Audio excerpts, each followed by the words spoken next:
ನಮಸ್ತೆ ವೀಕ್ಷಕರೇ, ನಾವಿಂದು ವಕಾರಾಗಮ ಸಂಧಿಯ ಉದಾಹರಣೆಗಳನ್ನು ಈ ವಿಡಿಯೋದಲ್ಲಿ ನೋಡೋಣ. ವಕಾರಾಗಮ ಸಂಧಿ ಎಂದರೆ ಉ ಉ ರು ಓ ಓ ಸ್ವರಗಳಿಗೆ ಸ್ವರ ಪರವಾದಾಗ ಉಕಾರವು ಆಗಮವಾಗಿ ಬರುತ್ತದೆ. ಅದನ್ನು ವಕಾರಾಗಮ ಸಂಧಿ ಎಂದು ಹೇಳುತ್ತೇವೆ. ಉದಾಹರಣೆಗೆ ಹುಳು ಪ್ಲಸ್ ಅನ್ನು, ಹುಳು ಪ್ಲಸ್ ಅನ್ನು, ಹುಳುವನ್ನು. ಹುಳು ಪ್ಲಸ್ ಅನ್ನು, ಹುಳುವನ್ನು. ಎರಡನೆಯ ಉದಾಹರಣೆ ಹೂ ಪ್ಲಸ್ ಅಲ್ಲಿ, ಹೂವಲ್ಲಿ. ಹೂ ಪ್ಲಸ್ ಅಲ್ಲಿ, ಹೂವಲ್ಲಿ. ಹೂ ಪ್ಲಸ್ ಅಲ್ಲಿ, ಹೂವಲ್ಲಿ. ಮೂರನೆಯ ಉದಾಹರಣೆ ಹೂ ಪ್ಲಸ್ ಇಂದ, ಹೂ ಪ್ಲಸ್ ಇಂದ, ಹೂವಿಂದ. ಹೂ ಪ್ಲಸ್ ಇಂದ, ಹೂವಿಂದ. ಊರು ಓ ಓ ಸ್ವರಗಳಿಗೆ ಸ್ವರ ಪರವಾದಾಗ ಕಾರವು ಆಗಮವಾಗುವುದು. ಅದನ್ನು ವಕಾರಾಗಮ ಸಂಧಿ ಎಂದು ಕರೆಯುತ್ತಾರೆ. ಇನ್ನು ನಾಲ್ಕನೆಯ ಉದಾಹರಣೆ ಹಸು ಪ್ಲಸ್ ಇಗೆ, ಹಸುವಿಗೆ. ಹಸು ಪ್ಲಸ್ ಇಗೆ, ಹಸುವಿಗೆ. ಐದನೇ ಉದಾಹರಣೆ ಹೂ ಪ್ಲಸ್ ಇಂದ, ಹೂವಿಂದ. ಹೂ ಪ್ಲಸ್ ಇಂದ, ಹೂವಿಂದ. ಆರನೆಯ ಉದಾಹರಣೆ ಮಗು ಪ್ಲಸ್ ಇಗೆ, ಮಗು ಪ್ಲಸ್ ಇಗೆ, ಮಗುವಿಗೆ. ಮಗು ಪ್ಲಸ್ ಇಗೆ, ಮಗುವಿಗೆ. ಏಳನೇ ಉದಾಹರಣೆ ಕುಲ ಪ್ಲಸ್ ಅನ್ನು, ಕುಲ ಪ್ಲಸ್ ಅನ್ನು, ಕುಲವನ್ನು.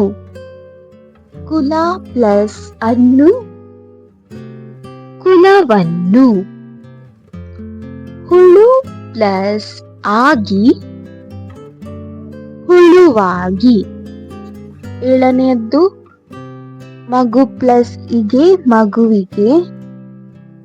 ಕುಲ ಪ್ಲಸ್ ಅನ್ನು, ಕುಲವನ್ನು.